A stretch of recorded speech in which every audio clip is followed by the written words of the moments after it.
Welcome again to this last topic of real numbers of class 10. As I have already told all of you that in our fourth point, which is last point, we will discuss about the rational numbers and their decimal expansion.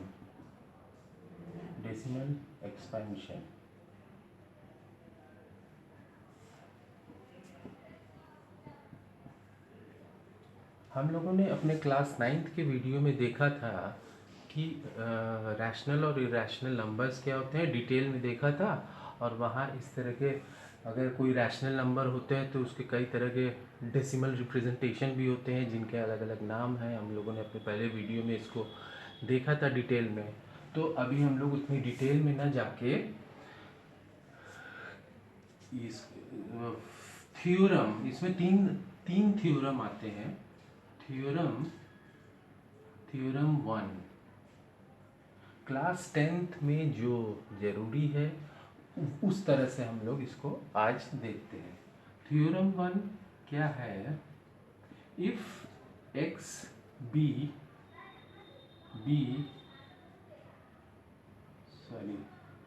Equals p by q be any rational number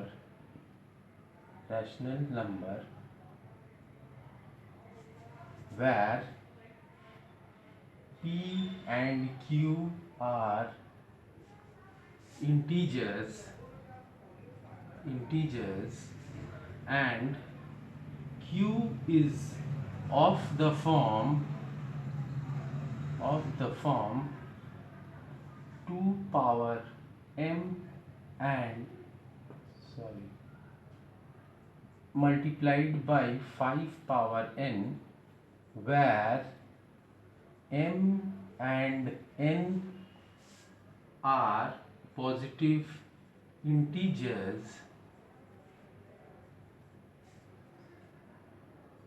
then x has a decimal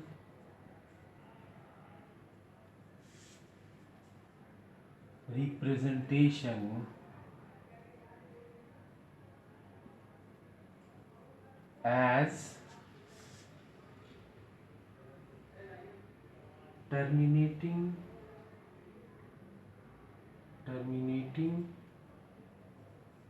decimal expansion।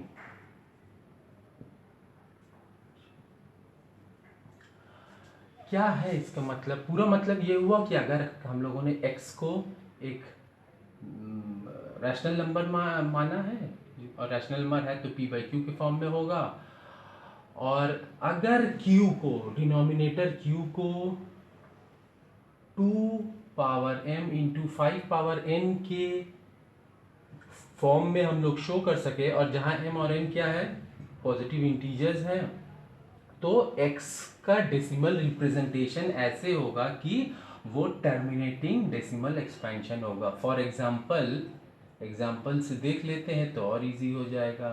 For example 2/8 को हम लोग इस तरह से लिख सकते हैं 2 into 2 into 2, and this is also can be written as 2/3। If we multiply 5/3 both numerator and denominator, we will get 2 into 125 by 10 power 3, and 5 to the 10, so 5 and 2. Now we will get this thing, and this thing is what?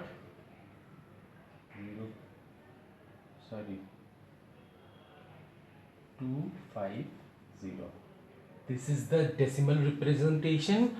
और हम लोगों ने ये देखा कि इसको 2 के power 3 और मल्टीप्लाइड बाई 5 पावर 3 यानी 2 power m into 5 power n के फॉर्म में अगर हम लोग डिनोमिनेटर को दिखा सकते हैं तो वो एक कैसा डेसिमल रिप्रेजेंटेशन होगा उसका, terminating decimal expansion.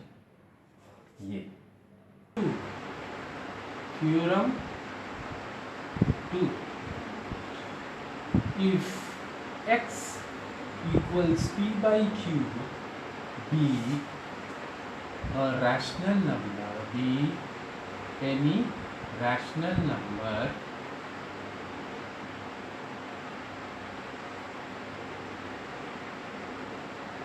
where p and q are integers and q can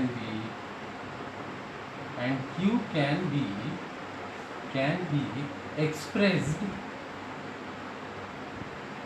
in the form of 2 by m into 5 by n, where m and n are positive integers,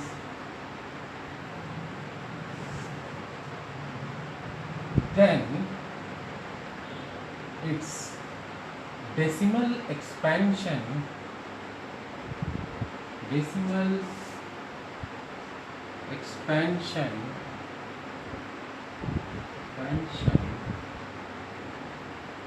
will be of the form will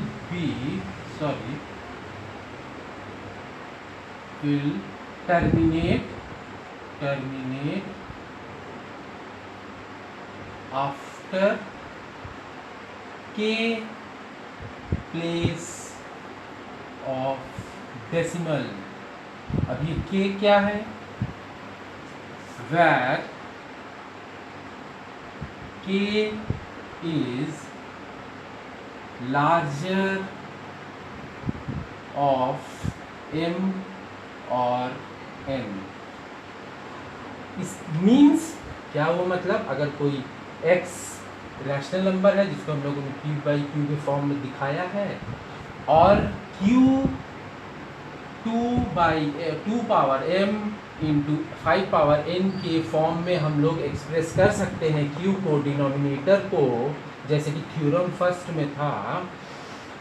लेकिन इस case में क्या है, अभी हम लोग example से ज़्यादा डिटेल में समझेंगे कि उसका डेसिमल एक्सपेंशन, ऐसे रैशनल नंबर का डेसिमल एक्सपेंशन टर्मिनेट मतलब ख़त्म हो जाएगा किसके बाद, के प्लेस के बाद। के क्या है, के है दोनों के पावर m और n, 2 का पावर और 5 का पावर, दोनों में से जो दोनों पास में से जो बड़ा होगा उतने डेसिमल के बाद वो टर्मिनेट हो जाएगा। फॉर एग्जाम्पल है थ्योरम, इसको सॉल्व करने से वही आ जाएगा। Now let us see theorem 3 which is the last theorem of this chapter, जो कि हम लोगों का इस chapter real numbers class 10th के चैप्टर का लास्ट थ्योरम है, थ्योरम 3। अब थ्योरम 3 क्या बताती है, if x equals p by q be a rational number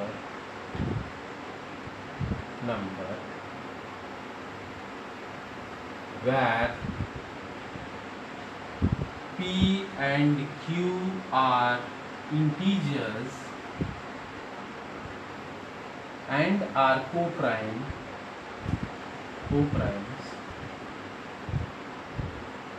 then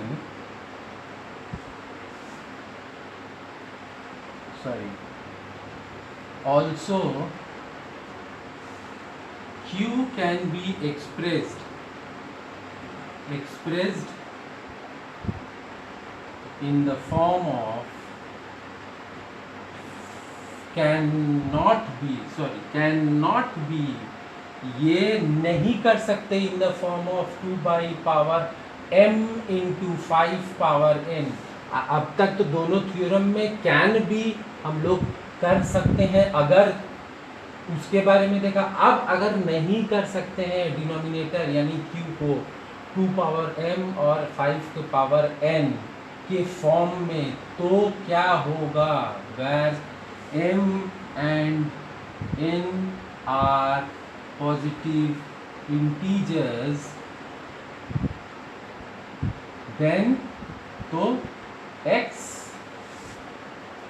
then the decimal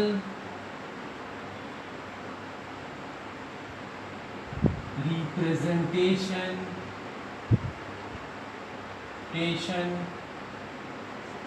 of x will be, क्या कैसा होगा decimal representation? Non terminating repeating. इस तरह के डेसिमल रिप्रेजेंटेशन को हम लोगों ने क्लास 9 के रैशनल नंबर के वीडियोस में हमने डिटेल में पढ़ाया था। रिपीटिंग डिटेल में पढ़ाया था। इस तरह के क्या होते हैं decimal expression, expansion, terminating and repeating, non terminating and repeating. Example ले लेते हैं, एग्जाम्पल से समझ लेते हैं। अब जैसे हमने यहाँ लिखा 64/455, इसको अगर सॉल्व करेंगे 455 को फैक्टराइज करते हैं, 5 9 ज़ा 5 1 ज़ा 13, 7 ज़ा 7 1 ज़ा। इसमें हम लोगों ने देखा कि Q जो है वो इस तरह के फॉर्म में आ रहा है, जिसमें कि 2/m और 5/n का फॉर्म है ही नहीं। तो क्या करेंगे, दोनों ही आना चाहिए, 2/m एंड 5/n, सिर्फ एक है। तो ये तो इस फॉर्म में नहीं है, नॉट बी एक्सप्रेस। तो ऐसे डेसिमल एक्सपेंशन किस तरह से आएंगे? ये आएंगे नॉन टर्मिनेटिंग रिपीटिंग एक्सपेंशन। इसको अगर हम लोग इसको डिवाइड करेंगे 64 को इससे, तो नॉन टर्मिनेटिंग रिपीटिंग एक्सपेंशन के फॉर्म में